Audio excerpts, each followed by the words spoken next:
Good morning and welcome to Trevor Phillips on Sunday. A moment of extreme danger for the world, Boris Johnson said yesterday. He will not stop at Ukraine, the Foreign Secretary writes this morning. The Ukrainian leader warns the West against appeasement. But it's all Western hype, says the Kremlin. Well, so far it's largely been a war of words, each side accusing the other of bad faith.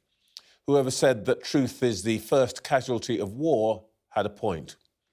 What we do know this weekend is that bullets are starting to fly, though we can't be sure who fired first. On Friday, Mr. Putin supervised the testing of Russia's nuclear weapons. Just a routine exercise, his officials claim, not intimidating at all. But Mr. Biden says that invasion is just a matter of when, not if. Well, we'll do our best to sift the fact from the fiction for you in the next 60 minutes. The Minister for Europe, James Cleverly, will be here to tell us more about the government's position on Ukraine, as well as matters closer to home. The Shadow Health Secretary, Wes Streeting, will give us Labour's take. Russia's Deputy Ambassador to the United Nations, Dmitry Polyansky, will give us Moscow's perspective on the Ukraine crisis. The United States' former ambassador to NATO, Kay Bailey Hutchison, will give us the view from Washington. Simon Fraser is the former head of the Foreign Office. He'll tell us how much influence the UK really has over what happens in Ukraine. And with elections at Stormont looming, we sat down with one of the front-runners to become First Minister, Sinn Féin's Michelle O'Neill, to find out more about her vision for Northern Ireland. But first, let's talk to the Europe Minister, James Cleverly. Good morning, Mr. Cleverly. Trevor, good morning. The Munich Security Conference continues today. Are we any closer to a diplomatic solution to this crisis, or is the threat of invasion as great as ever? Well, the simple truth is that Russia still has a huge and unprecedented number of troops on the Ukrainian border. Whilst those troops are there, and whilst they have combat enablers, that means the logistics, the medical support, that kind of stuff, that you only really need for a full military conflict. It's not explained away just by an exercise. Whilst those things are there, the threat is real and the attack could come at any time. Now, the Prime Minister made it clear we are still going to pursue diplomatic routes. We still want to avoid a conflict rather than see one roll out. And so that's what we're going to continue doing. We're going to try and make sure that Vladimir Putin understands that an invasion would come at huge cost, both human cost and financial cost to him and the people around him. That may be your hope, Mr. Cleverly, but the President of the United States on Friday told reporters in Washington that as of this moment, I'm convinced he's made the decision. We have reason to believe that. War is coming. Well, unfortunately, none of the things that we had hoped to see, none of the de-escalation, when I was in the United Nations in New York at the tail end of last week, both myself and all the other people speaking, called for de-escalation. We haven't seen that. We've seen increased troop numbers. We've seen now more aggressive, more belligerent activity by Russia. We're not seeing the things that we had hoped to see. So unfortunately, at the moment, an attack, an invasion, seems far more likely than unlikely, but we will continue to work to try and avert that. Far more likely than unlikely. You put the chances of invasion higher than 50-50? Well, at the moment, as I say, everything that we see indicates that an invasion is very, very highly likely and very, very imminent. Now, we will continue working. Every day that we can prevent this conflict is a good day at work. So we will continue working to try and avert conflict, to let Russia know, to let Vladimir Putin know that there will be significant consequences from the international community, including from the UK through sanctions. I'm just trying to get clarity, really, on where the government's mind is at. The Foreign Secretary, your boss, Liz Truss, says that Mr. Putin will not stop at the Ukraine, and he will then target the Baltic states.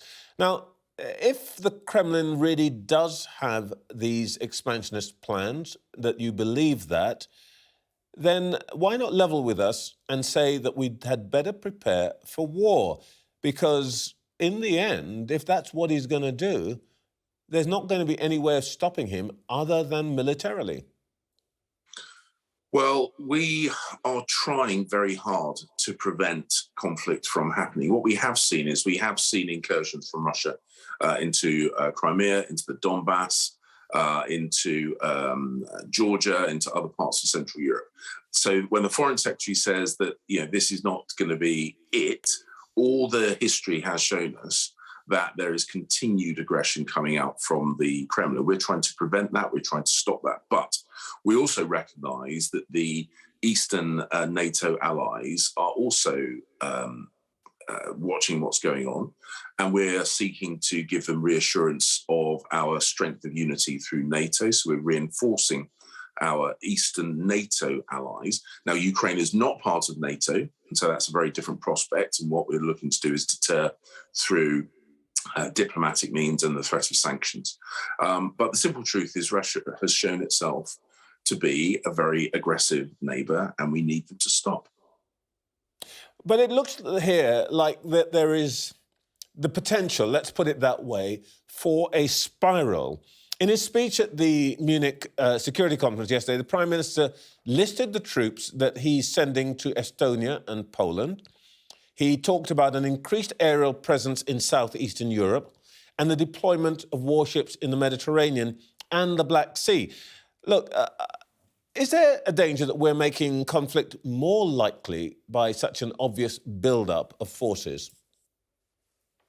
Well, the thing that's made conflict more likely, Trevor, is the nearly 150,000 Russian troops amassed on Ukrainian borders. On the north, the east, and the southern borders of Ukraine, an unprecedented, a larger accumulation of military power since at any time since the Second World War. That is what the reality is. We are reacting. NATO is a purely defensive alliance. It has never expanded by force. It has never expanded by coercion.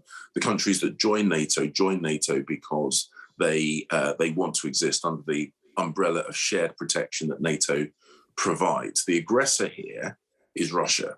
And what we're trying to do is to say that we will stand by our friends and allies in NATO, and we will support democracy, sovereignty, the rule of law when it comes to Ukraine. I suppose the question here, and you talked a moment ago about the lessons of history, and that the lesson sometimes that we've learned is that events can take on a momentum of their own. And a build-up on both sides could take us potentially to a place where nobody feels that they can back down. And whilst you and the diplomats are using the language of resolution and reconciliation and finding solutions, the facts on the ground point to further conflict. And I suppose what I'm really asking is, to what extent are we in danger of playing a part, as it were, in creating that spiral towards conflict? Well, Trevor, let's think about what the credible alternative would be. Do we think it is realistic that we watch the largest build-up of military troops since the Second World War on the border of a sovereign nation, a border which has already been invaded by Russia in 2014? Do we sit back, pretend that's not happening, and send the signal both to Russia and more broadly that we do not take seriously threats and intimidation towards democratic states? That's not a credible position. We are working round the clock to try and prevent this conflict, but we're also making it clear that we support our NATO allies, and that's why those troop deployments have happened. But also, we support the sovereignty and democracy and the rule of law when it comes to Ukraine. Here is from Russia. Let's cut through this. We have these forces. We are pointing out that they are there. If there is an invasion, how will we or the NATO allies use those forces? What are our military options? Well, we've got to understand there are two things kind of wrapped up in that question. NATO will support itself, will support the member states of NATO. Ukraine is not a NATO member state, but we have given equipment support and training support to Ukraine through Operation Indeed, Orbital. but he's not invading Hungary, he's not invading Poland, he's potentially invading Ukraine. So how would we use our forces in the case of an invasion of Ukraine? So that's the point I'm saying. The forces that we're sending to our NATO allies are for the NATO defence. For Ukraine, we have given the support of defensive military equipment and training. We are not envisaging sending British or NATO forces to Ukraine. We have helped them defend themselves through that training and equipment support. And we have laid a sanctions regime, which means that we could apply meaningful and painful sanctions to the money people around Vladimir Putin if he were to take part in, or if he were to initiate an invasion. But it's really important that we see the distinction between those two things. All right, well, let's talk about the money. Here's what the Prime Minister had to say yesterday on this question of financial sanctions. He said, I don't think that it's fair to say the UK hasn't done a huge amount on dirty money, whether it's from Russia or anywhere else. Actually, globally, we've been out in the lead in tackling global corruption, in tracing the sources of ill-gotten gains. We've imposed some very tough sanctions, if you recall, after the Russian annexation of Crimea of Sevastopol in 2014. Now, one of the main instruments that he's talking about there in tackling global corruption is the unexplained wealth order, which requires individuals to reveal the source of their vast sums of money. Can you tell me how many of those have been issued since Boris Johnson became Prime Minister? I don't have that figure. I don't have that I figure. have. I do. Thought you would. The answer is zero. Well, you suggested in your question that is the main way. I don't necessarily agree that is the main way. I'm not suggesting it. I'm telling you that's what your colleague said to me when they were sitting here, Liz Truss, and another of your cabinet colleagues said that to me in the last 2 weeks. That is the thing that they pinned their hopes on. I would be surprised if that's quite the language they use, but nevertheless... I can show you the clip if you really want to get into that, but they said it to me.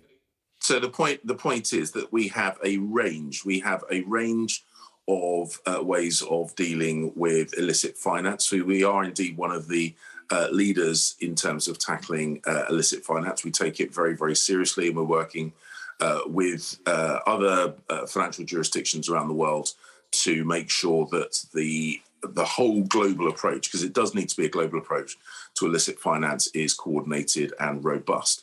The point is that the Prime Minister has made it absolutely clear through the sanctions regime, the expanded sanctions regime, the toughest sanction regime that we have ever had with regards to Russian money, is now in place. And were there to be an invasion, it would be used. And those individuals, those money people around Vladimir Putin, would absolutely feel it. We're making it very, very clear that we will respond, and we will respond robustly if there is an invasion into Ukraine. If I may say so, the Prime Minister has made it very clear in words, but I think Mr Putin and others look at actions. These orders have actually been used 5 times since they came into being, and none of them has been used against Russians.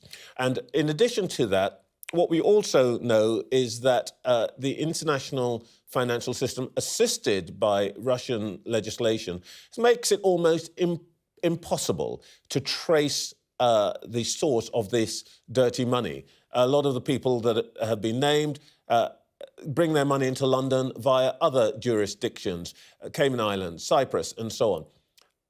How can Vladimir Putin really take this seriously when he can see by our actions we just don't use the powers that we've already got?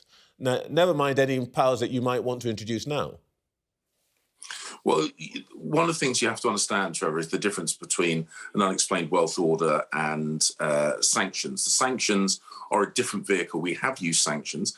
As the Prime Minister has said in the quote that you have given, we have used sanctions in response to the Salisbury poisoning, an attack by Russian intelligence agents on British soil.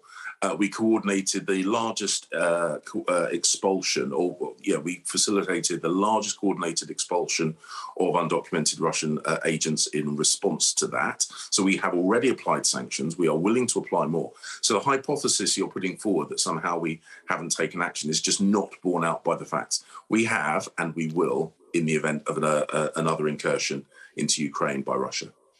All right, let's talk, if we may, for a moment about COVID. Prime Minister is apparently going to announce the lifting of all COVID restrictions tomorrow. Is it all over? Well, the thing with the disease is never completely over, but what we have seen is because of the research that we do in the genomic research that we do here in the UK, world-class research, because of the production, distribution, and the vaccination program and the booster program.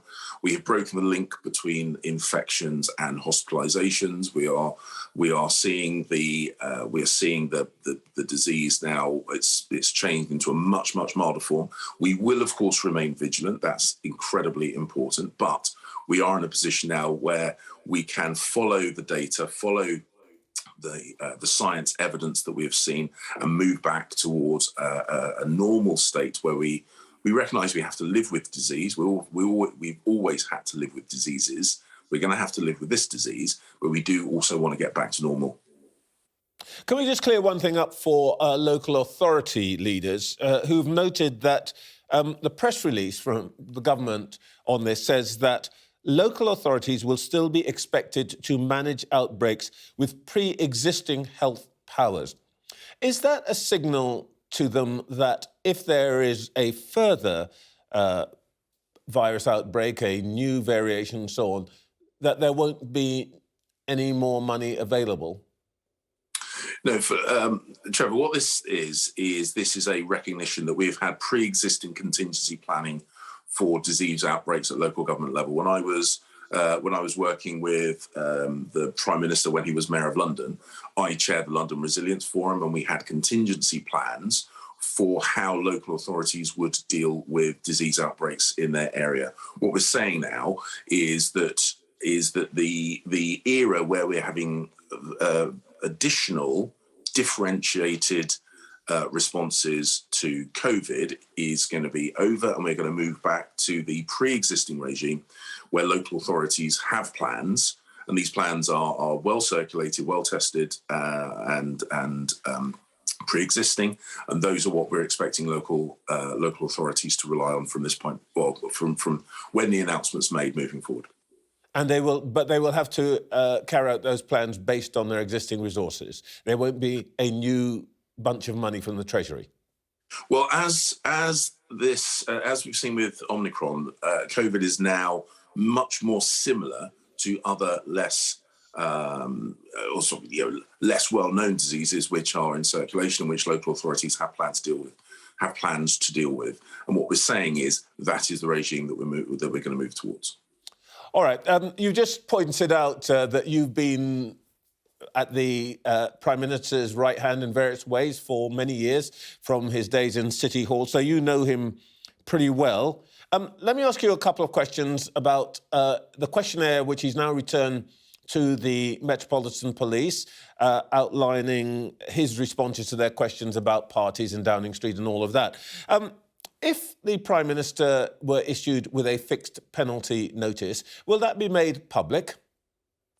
So I haven't discussed this directly with him. I understand he's made a statement about putting information in the public domain. You'll have to rely on the words that he has already given to that. When I get the chance to speak to him, I have to say I speak to him about the issues we've been speaking about previously, about the situation with Ukraine, the situation with Russia, and the other elements of my Foreign Office portfolio. So you'll have to forgive me. I've not discussed that with him.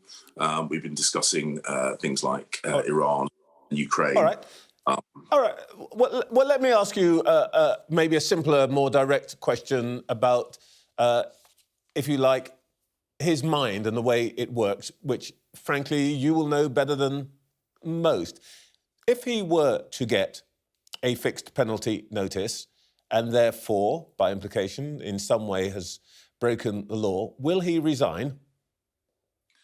I think what the Prime Minister, and this is reinforced by the conversations that I've had with him and the announcements that he's made publicly, I think the Prime Minister is focused on continuing with the work that we've done, beating. But he would be pretty focused.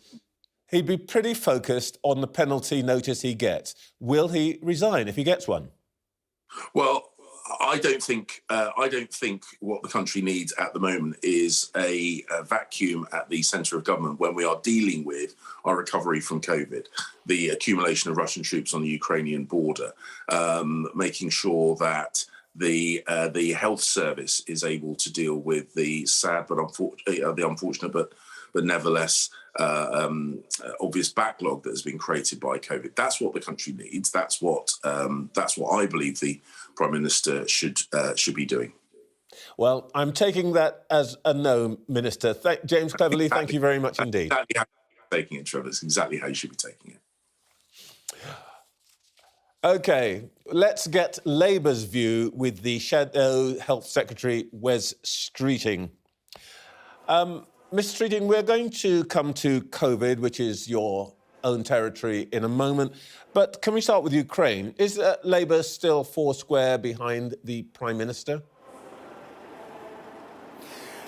Yes, look, we need to see robust and united international action to prevent the situation in Ukraine from escalating. There are two sides to this. There is the side of Ukraine, which is an argument for freedom, democracy, self-determination, and on the other side you have Russian aggression. So we stand foursquare united here within the UK, squarely alongside our NATO allies. That's exactly where we should be. But of course, alongside robust action abroad, we also need to see robust action at home from the government, particularly tackling illicit, dirty Russian money, which is flowing through the City of London, and unfortunately it seems also flowing through the coffers of the Conservative Party. So I think there's a lot more to be done to clean up our act here at home, to stop the City of London being the destination of choice for Russian kleptocrats and money laundering. Well, let's take those two things in turn. Let's start with abroad. Are you at all worried that there's a danger that this thing could escalate inadvertently into a situation where there's a conflict that, as the Prime Minister has said in the last 24 hours, could engulf Europe? Well, let's hope not. And there is still time for President Putin to do the right thing. We hope the situation will not escalate further. In fact, all of the efforts right across the NATO alliance are on de-escalation, as it should be. But President Putin should also be in no doubt about the resolve of the UK on a cross-party basis, the resolve of NATO working across the multilateral alliance to take robust action if President Putin makes the choice to escalate the situation further. So you support the deployments of which the Prime Minister spoke yesterday in the Black Sea and in neighbouring states to Ukraine? We support the government of Ukraine. We support the Ukraine armed forces. That's the right thing to do. And it's also important to send a message to our allies right across the region that the UK is with them. This is, the NATO alliance has been the cornerstone of Western defence and democracy since it was created in 1949. And the then Labour government, led by Clement Attlee, played a critical role of which we're enormously proud of in the Labour Party. And it's important that today President Putin understands that alliance remains strong. It is by its nature a defensive alliance. We want to see de-escalation of the situation, but the UK stands ready to support the government of Ukraine, as we're already doing, and also to support NATO allies right across the region. All right, well, let's take the other arm of your policy, which is domestic, sanctions and the pursuit of dirty money, as you called it. I think you heard what Mr. Cleverly had to say. Do you accept his assurances that the government really means it this time? Not really, because we've had the cross-party Russia report of the Intelligence and Security Committee of the House of Commons, which set out a whole range of recommendations to help clean up our act here at home and to protect our democracy from Russian interference. That report has not been implemented. We have an elections bill going through Parliament right now, which ironically would make it easier for foreign money to pollute our politics. We've got to put a stop to that. So when Boris Johnson threatens tough sanctions against President Putin, he knows he'll have our support in implementing those sanctions. But our message to the Prime Minister is that he and his government should have acted far sooner to clean up money laundering in the City of London and also to clean up the Conservative Party's act when it comes to the donations it receives from individuals linked to the Russian government. You, a couple of weeks ago, your party put out a list of named individuals who you said had given money to the Conservative Party, and you implied that they would influence policy in a way advantageous to Mr. Putin. What evidence do you have that any of these people has had any influence on what the government does?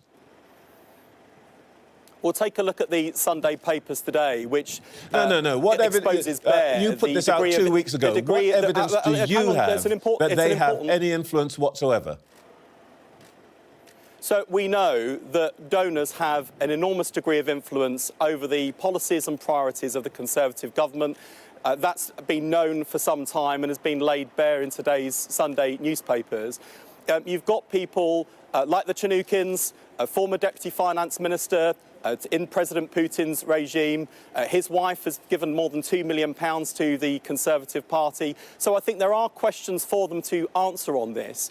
And it's important with respect, that the public if somebody said that the government is making the right decisions for the right reasons. With respect, Mr. Streeting, if somebody said that about a Labour Party donor, you would be using the word smear. Let me ask you again. Take Mr. Chernukin. What evidence do you have that Mr. Chernukin has had any influence on what the government has done? What is it that he has asked for that you can say the government has done? Well, today we learn that his wife, who's given significant amounts of money to the Conservative Party, has been attending meetings with the Prime Minister's former Chief of Staff, Lord Lister, on this advisory board for the Conservative Party, where donors have a direct route into Number 10 to influence government policy. So I think the government have got serious questions to ask about that. Of course, we're particularly concerned in the context of our discussion this morning about those individuals with links to President Putin's regime. But this applies more broadly in terms of our politics, which is that it can't just be big money donors that call the shots in our democracy. We need to make sure that the government is acting in the interests of all of the people of the United Kingdom, not just those with big wallets funding the Conservative Party. We are, if I may say so, talking about newspaper reporting, and I want to be clear with everybody who is watching that as far as we know, there is no evidence to support the suggestion that there has been specific influence. But let's move on, if I may, quickly to your area of responsibility in COVID. If Mr. Johnson lifts all the COVID restrictions, will you support that? Well, I'm particularly concerned about the end of free testing. I mean, it's a bit like being 2-1 up with 10 minutes left of play and subbing your best defender. We are not out of the woods yet on COVID, and it's important that when the government publishes its plan for living with COVID tomorrow, that it is a robust plan that enables everyone to live well with COVID. We published our plan back in January, and I came on your programme to talk about it then. There are a number of sensible steps that can and should be taken to ensure that we can live well with COVID without impacting on people's lives, livelihoods and liberties. Access to free testing right now, given the prevalence of the virus, given the fact we're still asking people to isolate at home if they have the virus, if they're infectious, is a really critical tool. Acting on sick pay would also make an enormous difference, and frankly, it's inexplicable the government haven't acted already on this. And just this week, we saw businesses and unions, the Federation of Small Businesses, the Trade Union Congress, aligned on this. So, and look, I tend to find, I've got a church with I can hear the choir singing next to me. When you've got business and unions singing from the same hymn sheet, it's usually a good idea to dance to their tune, because they're right on this. We've got to act on sick pay. So there are a number of things the government can do to make sure that we can live well with the virus. And I don't think Boris Johnson and his government should be complacent about the fact that whether it's 1 million or so clinically extremely vulnerable people who are really worried, lots of pensioners and older people who are still worried about the virus, making sure we've got sensible measures in place, like free testing, gives people the confidence to go about their daily lives, safe in the knowledge that they're protected from the risk of the virus. OK, Mr. Streeting, we're running out of time, but I'd be remiss if I didn't ask you a very quick question, and a quick answer, if I may, about the report this week that Labour is planning not to put resources into seats which are targeted by the Liberal Democrats. Short question, really, is, confronted with the possibility of another Tory government or an understanding with the Liberal Democrats, wouldn't you personally choose an understanding with the Liberal Democrats? Well, I can tell you there have been no talks, formal or informal, with the Liberal Democrats. It is just a simple matter of fact that there are a number of seats at the next election where the Liberal Democrats are in contention, the Labour Party isn't. Far more seats where the Labour Party is in contention and the Liberal Democrats are not. And as political parties, we will obviously target our resources where we can to make sure we win as many seats as possible, get rid of this rotten Tory government and have a credible, serious Prime Minister in Keir Starmer focused on the real issues facing the country, whether that's the rising cost of living or the need to make sure we rebuild out of the pandemic. And that's what Labour's focused on. OK, I'm taking that as a yes. Good morning. Thank you very much, Mr. Streeting. OK, now, let's get more on the Ukraine crisis. The million-dollar question remains, what is Vladimir Putin's game plan? An estimated 150,000 Russian troops are massed on the border. But will he order them to attack? Dmitry Polyansky is Russia's deputy permanent representative to the United Nations. Mr. Ambassador, a couple of days ago, you said that claims of an imminent invasion of Ukraine by the Russians are nonsense, baseless, and paranoid. Do you still think that? Absolutely.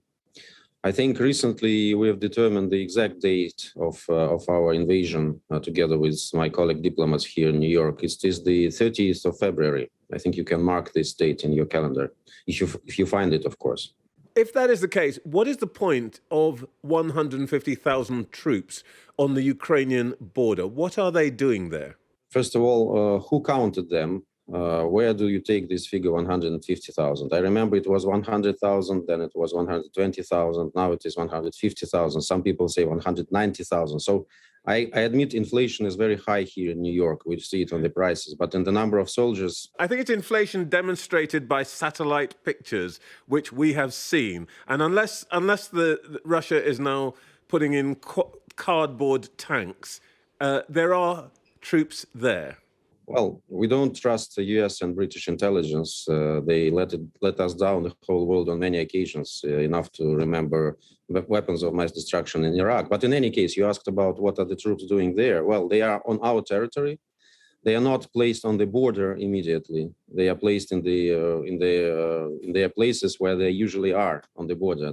Would you be as relaxed if it were the other way around and Ukraine had moved, let's say that the Ukrainians had 50,000 troops and they moved to within a kilometre of the Russian border? Would you be as relaxed about it as you are? We are not relaxed, and you are very close to the truth, because Ukrainians have 120,000 on the line of contact with Donbass, and they started shelling Donbass yesterday. That's why, of course, we are not relaxed. Are you now accusing the Ukrainians of aggression?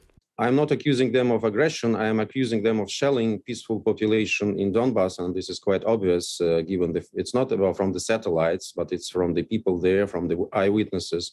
I think that the OSCE monitoring mission also made this in today's report, as far as I was informed. So this is a fact of life.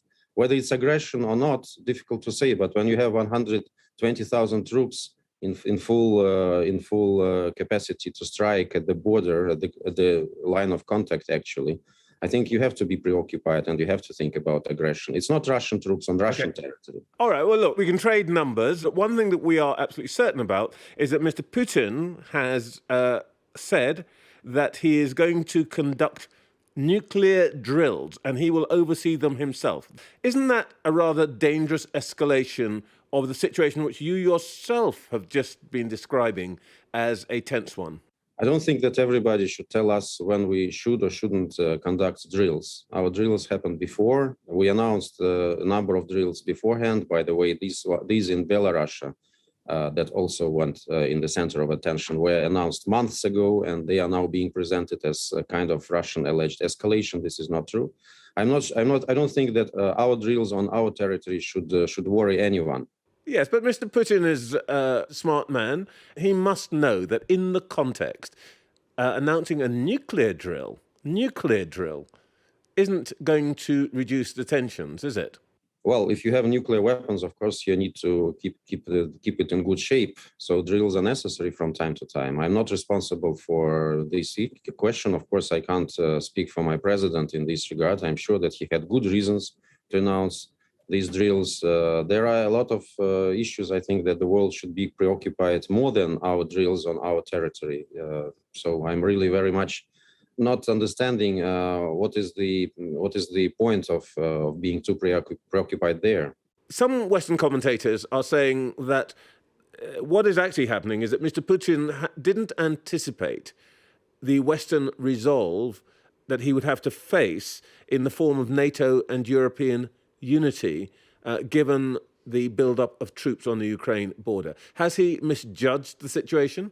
I would say that there are a lot of things for the world to be preoccupied right now, and you shouldn't judge it in terms of chessboard, in terms of geopolitical struggle. I think we made quite clear that we have absolutely legitimate concerns about our security, which is being affected by NATO placement of infrastructure and troops near our border, and we have the right to be concerned. So we made concrete proposals. These proposals are long overdue.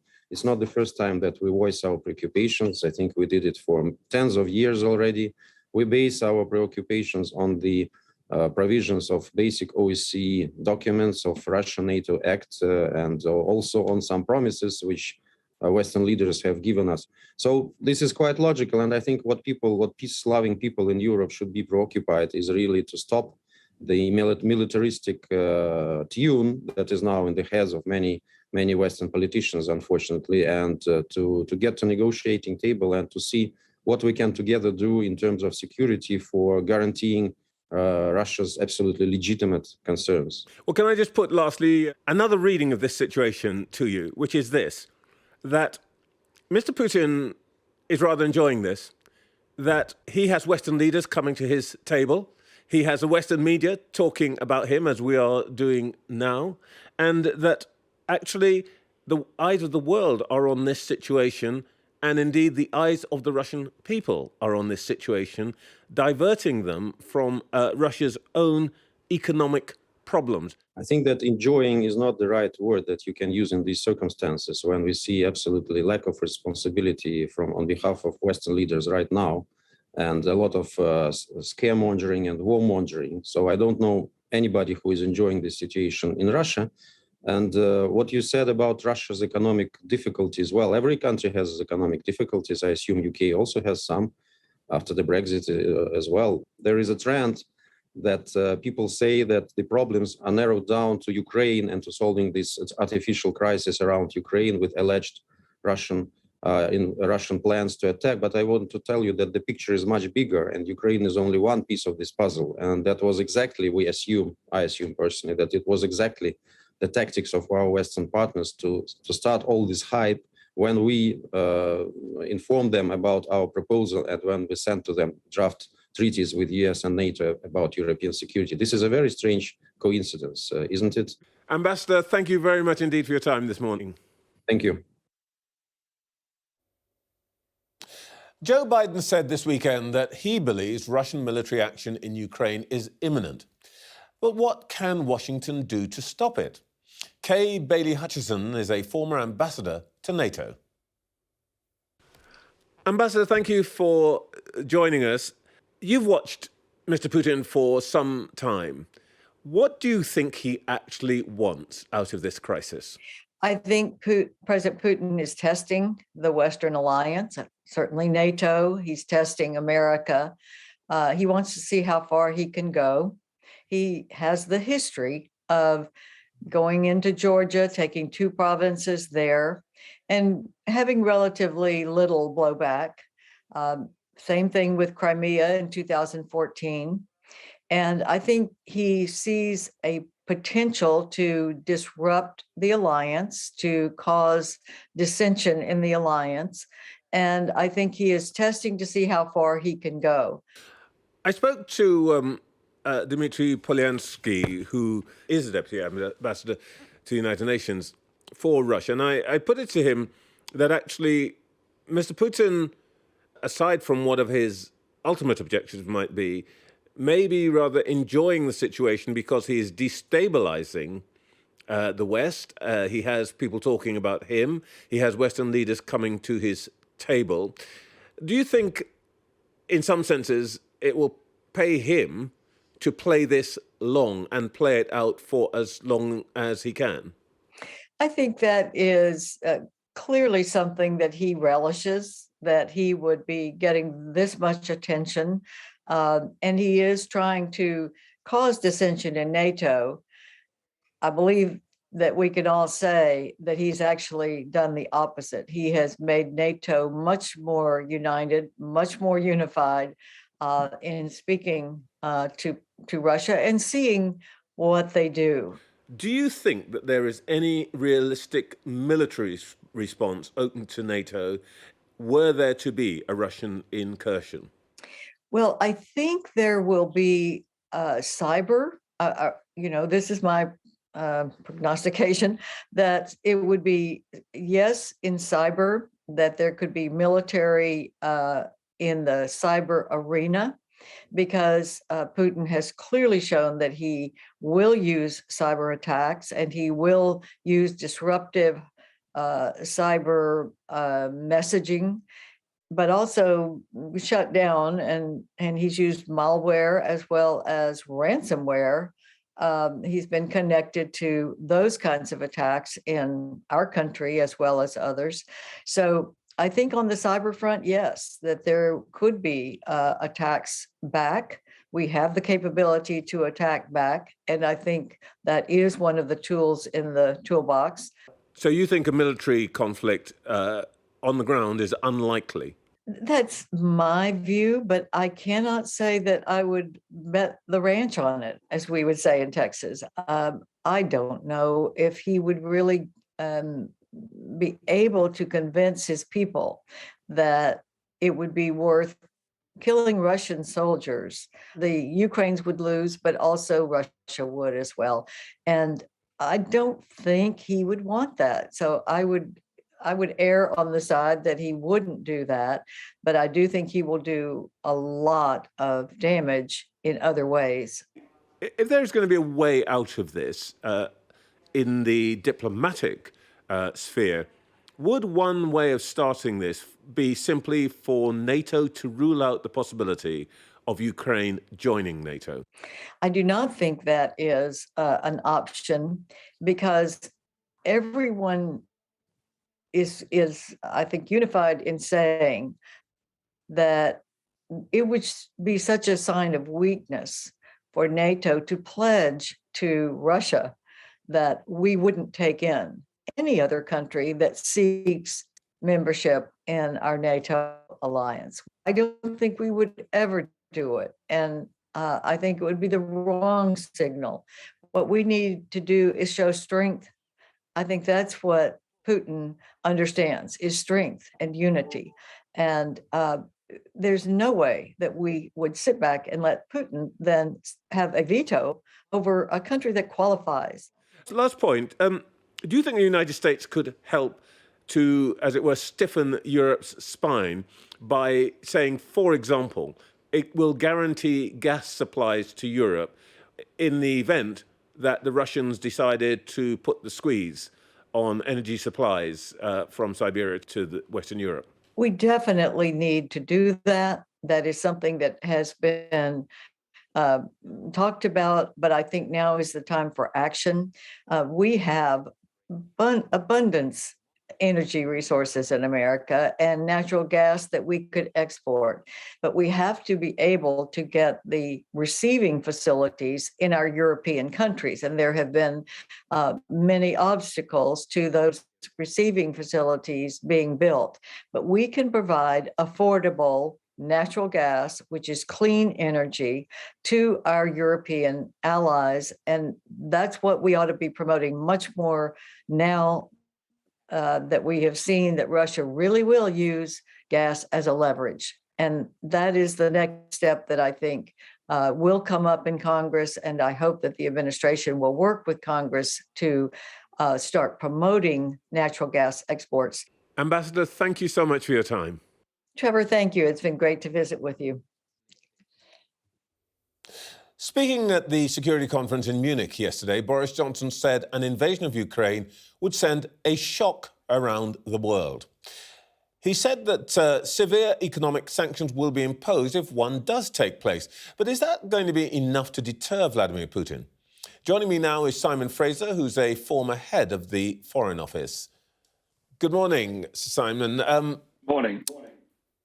You're a seasoned diplomat. You've seen a lot of this. Are we really facing the biggest land war in Europe, as described by the Prime Minister? Well, of course, it's always difficult to disentangle the disinformation from the facts, but it does seem that, actually, contrary to what a lot of the experts have been predicting over recent weeks, we may well be moving in that direction. And we do have to take very seriously the warnings that are being issued by President Biden and the Prime Minister and others now, I think. So the situation does look pretty alarming at the moment. The conference is still going on, but the Russians aren't there. Can there be a diplomatic solution if they just aren't even turning up? Well, it's true that they're not there. And I think that what that tells us is that President Putin is not at the moment really interested in negotiation and a negotiated solution. He's made demands which he knew NATO and the Americans could not accept. He's kept the door open a bit through the discussions of the activity of his foreign minister, Lavrov. But it doesn't seem to me at the moment that there is a very active disposition to negotiate on the Russian side. And I mean, there are ways in which negotiations could be taken forward if both sides wanted to do it. But one thing's really important to say: we can't negotiate with Russia if Russia has broken international law, has infringed the sovereignty of Ukraine, and has invaded. So the window for diplomacy at the moment, the current window for diplomacy, does look as if it may be closing. Taking all of that together, do you agree with the Europe Minister James Cleverly when he says, as he did earlier in this programme, that an invasion is more likely today than not likely? I just don't know the answer to that. I mean, if you look at this rationally from our perspective, you would say that the risks for Putin of doing that are immense, and he's going to incur huge economic, political, military and human cost if he does that. But what we have to be always aware of is that other people don't always see the world through the same perspective as us. And we have to understand the different motivators that are driving President Putin to this action. Even if we don't agree with them, we have to try and understand them. I can't tell you exactly what's going on in his head and what he's going to do. I think we do have to take the risk seriously. Well, what's going on in his head, as you say, is a bit of a mystery. But the Foreign Secretary this morning appears to have better intelligence. She says that Putin won't stop at Ukraine and that he has designs on the Baltics and elsewhere. If she's right, that means that this crisis has to escalate, and at some point there is going to be actual conflict. Yes, I mean, I think what he's trying to do is a number of things he's trying to do. He's basically trying to rewrite the sort of European security structures that we've had since the Cold War, which he believes have been shameful for Russia, a reverse for Russia. He's trying to reintegrate Ukraine into Russia because that, he believes, It's something he believes. He wrote a long essay on that recently, and it's something he believes in. He's trying to weaken America and divide the West, and he's trying, of course, to bolster Russian control through force in the near abroad. All those are recognized objectives of Russian policy. And what he's trying to do actually is exploit a moment of what he sees to be weakness in the West and distraction in the West, in America and in Europe, to achieve those goals. So there is a risk that he will act in Ukraine. And of course, we must be aware that he may have broader objectives. That's why deterring him from this action would have been ideal. And if we can't deter him, we are going to need a very strong, united, powerful, and effective response to try and limit any further action. If you were in the Foreign Office now, how important would you regard what Kay Bailey Hutchison has just been saying about the need to reduce European dependence on Russian energy supplies? What she seemed to be saying is that the Americans ought to be ramping up their provision of energy to Europe and building facilities so that Europe can be, if you like, stronger in facing down Putin. Well, I mean, there's a whole series of lessons that we need to draw. One is, of course, about Europe's dependence for its security on the United States. That's a long-running discussion. Another is this very important issue about energy dependency. And of course, we should be seeking to address that. But let's not fool ourselves. It's not something that can be solved overnight. There is a whole sort of infrastructure of energy supply to Europe from Russia and from the East, which you can't just switch off easily because you can't necessarily replace those resources easily. There is, of course, a lot going on now looking at alternative supplies of liquid gas, for example, but you have to have the infrastructure to be able to do that. So, yes, definitely we should look at it, but it's a serious challenge. Simon Fraser, thank you so much for your time this morning. Thank you. Understandably, we focused on events to the east this morning, but that doesn't mean that it's all quiet on the home front. With May's Northern Ireland Assembly elections looming, current polling suggests that Sinn Fein could become the largest party. That would mean that its Vice President, Michelle O'Neill, could become First Minister. Sky's David Blevins has been talking to her about her vision for Northern Ireland. Michelle O'Neill, you would never accept a trade border between Northern Ireland and the Republic. So why should Unionists accept one in the Irish Sea between Northern Ireland and the rest of the UK? Well, David, I don't want to see any borders. We've said from day one that Brexit wasn't compatible with our peace agreement, with our Good Friday Agreement. I've never wanted to see the interruptions that we're now experiencing today. I think many of us here warned against the dangers of Brexit and what it actually would mean for us in reality, and we're facing those challenges today. But we sought, along with the majority of other political parties, sought to find mitigation against the worst impact of Brexit. That comes in the form of the protocol. So it protects our peace agreement, it protects the Good Friday Agreement, it prevents a hard border on the island of Ireland, and it ensures the continuity of trade across this island, which is obviously flourishing as a direct result of the protocol. Even if we accept that it's there as a result of Brexit, you say it protects the peace process, but it has recently led to the resignation of the First Minister. So if it is destabilising politics here, isn't it time for you to urge the EU to find something that wins cross-community support? Well, there was never cross-community support for Brexit. The majority of people here, the majority of political parties, on a cross-community basis, voted to reject Brexit. Yet and all, it's foisted upon us. This Tory government, Boris Johnson, has shown at every turn that they do not care less for the people who live here. It is, in fact, the British government that negotiated the protocol. It is, in fact, them that signed up to an international treaty, which they have been putting in jeopardy ever since the ink was barely dry on the agreement itself. So we are not in an ideal situation. However, the protocol does give us the best protection and does afford us a lot of opportunity. What can you say to reassure Unionists that the protocol is the best solution?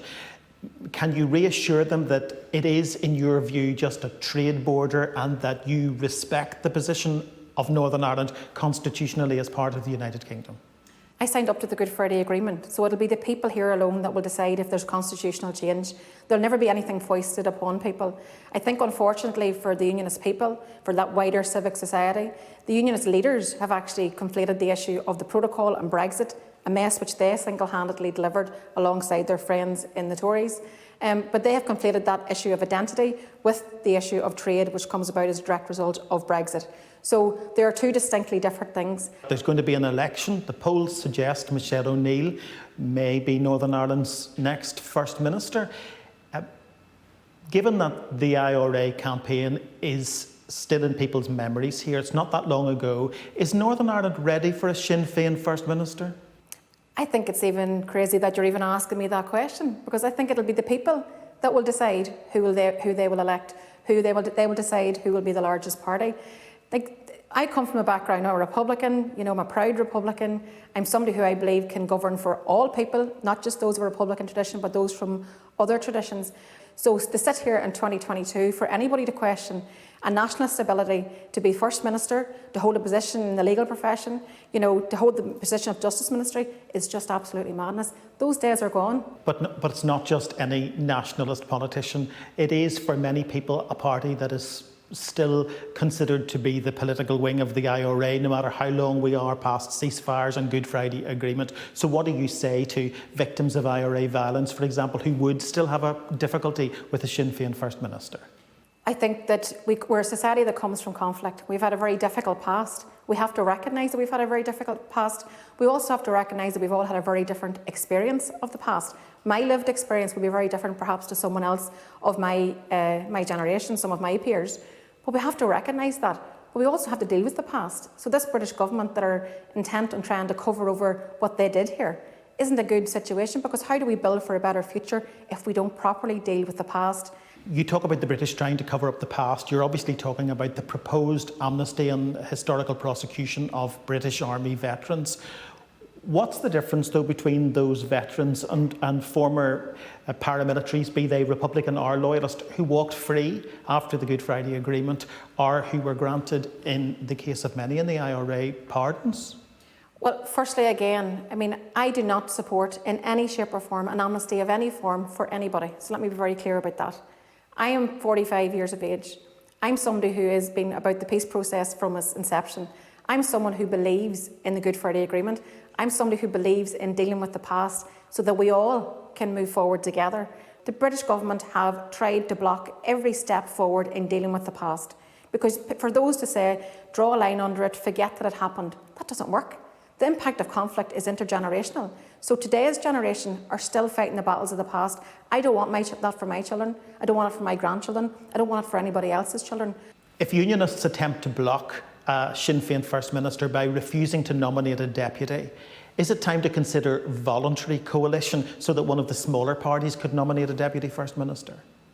Well, firstly, let me say this. The days of democracy in the terms of unionism alone are gone, and they're never going to return. So it'll be the people alone in this election that will decide who they wish to govern for them. When it comes to whether or not there should be a different form of government, you have to remember that we are a society coming out of conflict. You have to remember that we have special and unique circumstances here. So we can't be looking towards different systems right now. The Good Friday Agreement was an agreement that a lot of people put a lot of hard work into, nationalists and unionists, Republican and Loyalist. A lot of sweat went in to bring about a peace agreement. That's something that I hold very dearly and something that I will protect at all turns. So I believe in the system of governance as a necessary piece of governance because of where we've come from. There's a lot of speculation that you will be First Minister of Northern Ireland and that your party leader, Mary Lou McDonald, will be the next Taoiseach, the next Irish Prime Minister. If that scenario arises, do you think that immediately opens the door to a referendum on Irish unity? Well, I certainly think that we're closer than we ever have been previously, and I think now is the time to plan, and that's why we're saying to the Irish Government, now is the time for them to make the preparation. Let's not fall into the traps that have been fallen into in terms of Brexit. Make the preparation. Let's start to have a healthy conversation about the things that matter every day to people. What does the health service look like in United Ireland? What does education look like in United Ireland? So I think that this is a hopeful conversation, because our society here has lived apart for far too long. Because if the last couple of years of Brexit has taught us anything, is that the Tories will never prioritise the interests of people here, whether they be unionist, nationalist or other. Earlier this week, people were surprised to hear your party leader send Platinum Jubilee greetings to the Queen. We've come a long way from the days when Gerry Adams was describing her as Mrs. Windsor. Was that just electioneering, a reaching out to the unionist community or the moderate middle ground community, or do you genuinely respect Queen Elizabeth? Of course. I mean, I think we have to. I mean, we live in a society that's been so divided, and I respect the views of those of a unionist identity, those with a British identity, and those people that look towards the monarchy. It's not my thing, but that's okay. I can be respectful enough to understand that for the other people in my society, my community, that it's important to them. So that's why we've sent our best wishes, and I do so again today on your programme. Michelle O'Neill, thanks very much. Thank you. That's it from us for this week for the main programme. Brexit, Northern Ireland, COVID, war in Europe. Who is it that said that there's no drama and tension in modern politics? Well, to be honest, I'll be glad if I can be back here next week reporting to you that in Ukraine there's nothing much to see. After the break, I'll be talking to Sam Coates about our big interviews. See you again next week.